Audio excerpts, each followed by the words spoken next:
무책임한 윤석열식 안보, 대통령은 사과하고 국정원장 등 책임자들은 사퇴해야 한다.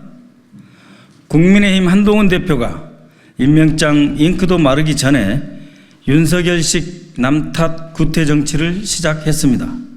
민주당 때문에 간첩법 개정을 못했다라고 주장하는데 이러한 오만방자한 책임 회피는 눈뜨고 못 볼 지경입니다. 우리 더불어민주당은 간첩죄 개정에 앞장서 왔습니다. 지난 19대 국회에서 홍익표 전 원내대표의 개정안 발의를 시작으로 21대 국회에서는 3건의 개정안을 발의했습니다. 최근 수미테리 사건 발생 직후 간첩죄 개정 필요성을 가장 먼저 공론화했습니다.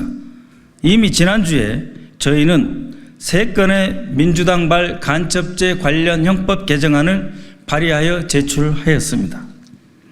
자나깨나 남 탓만 하는 정부 여당 국민의힘은 그동안 무엇을 했습니까?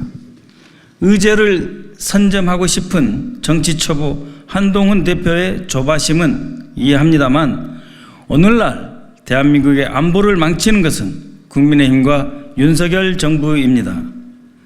우리 민주당 정보위원회 의원님들은 지난 이틀 동안 국회 임기 2달 만에 어렵사리 열린 첫 전체회의를 열어 국가안보를 책임지는 성숙한 정보관계기관들의 모습을 확인코자 하였습니다.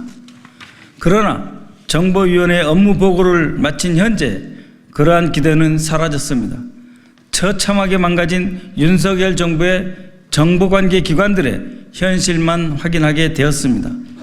무능하고 무책임하며 개탄스럽기 그지없습니다. 안보는 정보에서 시작됩니다. 안보와 정보 책임자 경질이 절실합니다. 무능하고 무책임한 윤석열 정권의 안보 정책을 바라보면 또 최고 정보관계 책임자 국정원장을 비롯한 정보관계자들의 표정과 역할을 보면 마치 냉동실에 얼려놓은 물고기가 떠오릅니다. 냉동실 한 구석이 처박혀 있는 바로 그 물고기 말입니다. 얼려놓은 그대로 어떠한 움직임도 없이 가만히 있는 듯 조직은 죽었고 두뇌 또한 냉동인간처럼 굳어져 있습니다. 정확하고 신속한 정보는 모든 안보의 기초 중의 기초입니다. 그런데 이것이 총체적으로 무너졌습니다. 대한민국의 안보가 위기에 처할 수밖에 없는 현실입니다. 지난 월요일 업무 보고에서 국정원은 북한이 현재까지 10회에 걸쳐 3,600개의 오물풍선을 살포했다고 분석했습니다. 이어 북한이 풍선의 내용물을 오물에서 종이로, 종에서 쓰레기로 바꿔 우리 군의 대응에 혼선을 주려고 한다라고 평가했습니다. 문제는 이러한 말만 있고 그 어떤 대책이나 처방도 없다는 것입니다. 국정원에 따르면 북한은 향후 오물풍선을 국민들이 밀집해 있는 지역에 투하하거나 위험물질을 가장한 백색가루를 동봉하는 등 더 큰 혼란을 야기할 가능성도 있다고 보고했습니다. 그럼에도 윤석열 정부는 대북 전단 살포를 중단시키지도 북한의 도발을 중단시킬 어떠한 대안도 전혀 제시하지 못하고 있습니다. 오히려 원점 타격, 즉 강 끝 대응이라면서 긴장을 고조시킬 궁리만 하고 있습니다. 북한 또한 확성기와 대북 전단에 대해 직접 타격하겠다며 연일 위협을 계속하고 있습니다. 언제든 군사 충돌이 발생할 수 있는 위기입니다. 이러한 위기 상황에도 불구하고 대북 전단 관리 책임이 있는 통일부와 행안부, 원점 타격을 한다는 합참과 국방부, 그리고 휴전선 이북의 모든 정보를 총괄하는 국정원 사이에 어떠한 비상대비 TF 조직도 설치되어 있지 않습니다. 그리고 국정원은 대북 정책의 최전선에서 제 역할을 하기보다는 최후방에 서서 책상머리에 앉아 컴퓨터만 들여다보고 있는 수준에 머물러 있다는 것이 이번 업무 보고 과정에서 확인한 참담한 현실입니다. 대미 정보라인 역시 총체적인 난국입니다. 지난 7월 17일 미국 FBI가 수미 테리를 기소한 후 어느덧 2주가 지났습니다. 별것 아니라는 대통령실의 해명과는 달리 미국이 해당 사건을 중시하고 있다는 사실이 알려지자 국정원은 짚어보겠다는 답변만 내놓았습니다.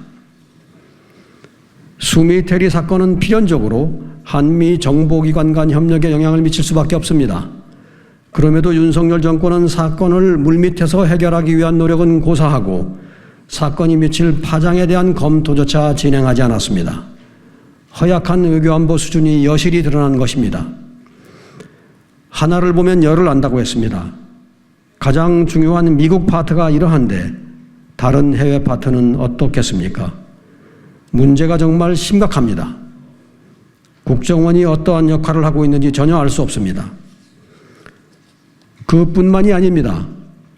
건국 이래 최대의 정보 실패, 방첩 실패 사례가 되고 있는 정보사령부 기밀 유출 사건은 국가 정보망에 회복 불가능한 타격을 준 사안인데도 어느 정보기관도 이 건을 정보위 업무 보고에서 먼저 보고하지 않았습니다. 국방정보본부로부터 국군정보사령부까지 예민하게 살아 움직여야 할 정보기관들의 감각이 모두 마비되어 있는 모습을 보았습니다.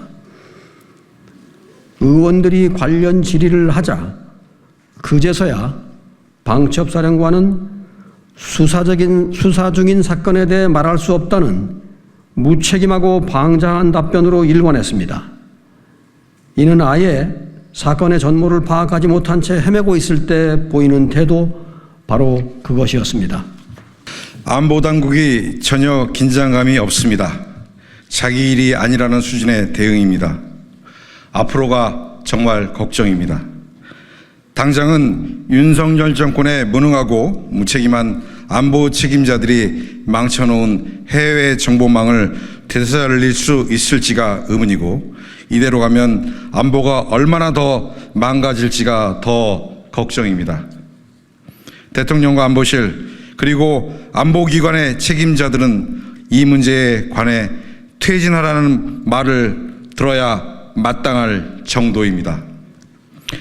대북 대미 정보 라인은 우리나라 정보 자산 중 가장 중요한 부분입니다. 그런데 국군정보사령부 군무원의 군사기밀 유출로 대북 첩보망이 날아갈 수도 날아갔고, 수미테리 사건으로 대미 정보활동이 날 것으로 그대로 노출됐습니다. 한 번 신원이 노출된 요원들은 다시 투입하기도 어렵습니다. 그렇다면 대체 지금 대한민국의 해외 정보망이 존재하기는 하는 것입니까? 지금까지 이런 정보 참사는 없었습니다. 지난해 말 인사잡음으로 국가정보원장이 경질되고 KF-21 개발정보 유출을 뒤늦게 인지하고 북한과 러시아의 군사동맹 복귀에도 선제적으로 대응하지 못했습니다. 정보사령부 블랙요원의 명단이 통째로 유출되는데도 미국에 대한 활동 중인 국정원 요원의 사진이 뉴욕 검찰의 기소장에 공개되는 등 말하자면 끝도 없습니다. 당장 오늘 대한민국이 제대로 서 있을지조차 의심이 되는 절박한 상황입니다. 그런데 이 정부 누구도 그런 위기의식을 보여주지 못하고 있습니다. 지금이라도 책임을 묻고 일벌백계해야 마땅합니다. 윤석열 대통령은 대한민국의 모든 정부 업무의 최고 결정권자이고 최종 책임자인 국정원장을 비롯 국방정보본부장, 방첩사령관, 정보사령관 등 안보 책임자들을 즉시 경질하십시오. 그것만이 윤석열 정권의 무책임하고 무능한 안보를 제대로 바로잡는 유일한 처방입니다.